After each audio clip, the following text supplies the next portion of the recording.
My name is Sasha Simmons, and my healing number is 731.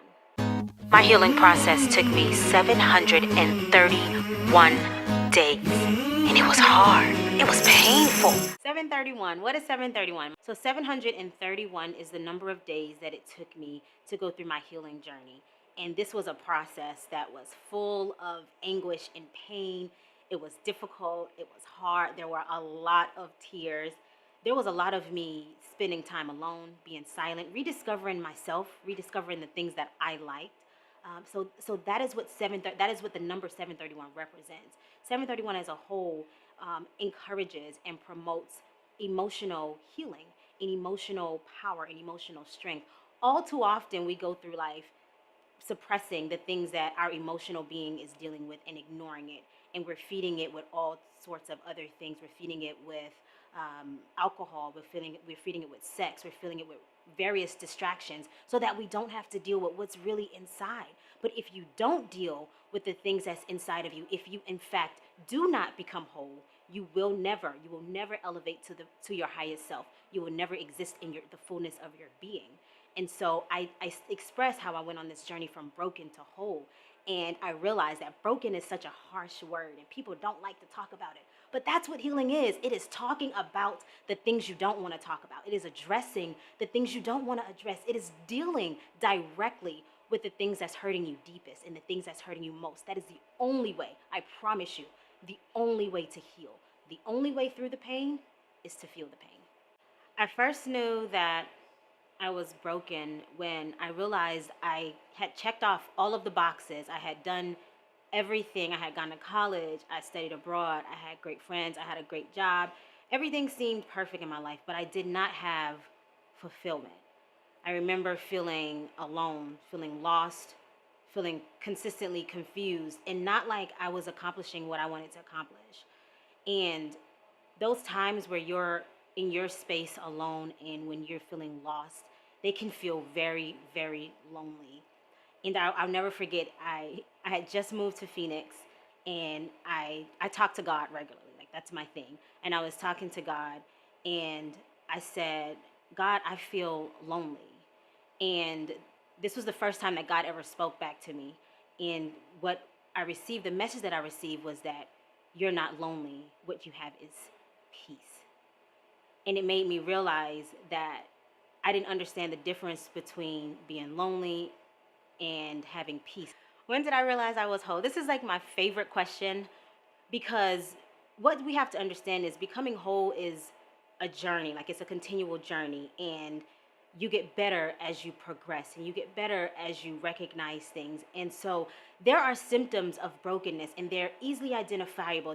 It's bitterness, it's anger, it's strife, it's inconsistency when you're harboring those things.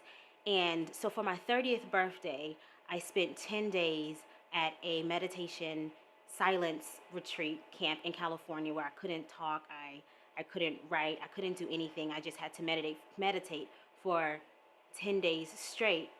And during those 10 days, I was forgiving people that I never thought I'd be able to forgive in my life. And really, within those 10 days, things that I had been harboring from childhood that I didn't even know was still there came up in those 10 days. And I was praying and I was forgiving, and it made me feel strong. It made me feel powerful. And what I realized was that I had gone through this journey, and it was so painful, and it made me feel so small throughout my healing journey. It made me feel very small. But what I realized was that I needed to feel those things.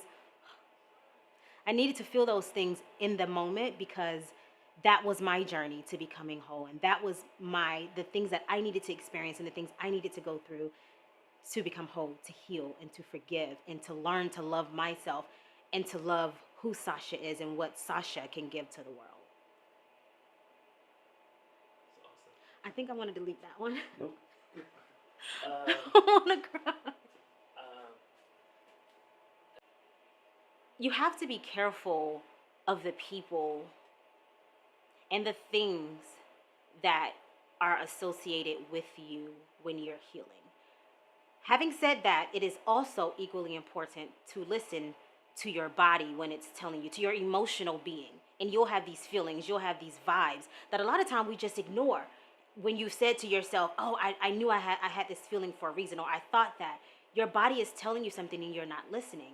So as you go through there, you'll meet people, and sometimes they will use you as a medicine. They will use you as a coping skill. And a lot of times we fall victim to that, in particular women, because oftentimes we are nurturers and we want to give and we want to help people be better. And so we can be used as a coping mechanism for someone, and that is a very unhealthy place to be. To be someone's medicine, they're using you in a way that you're not supposed to be.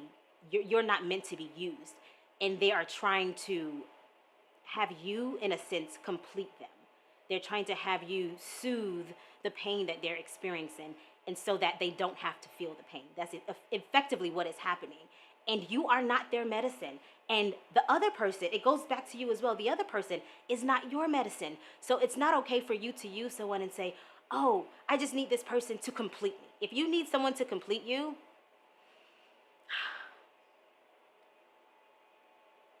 if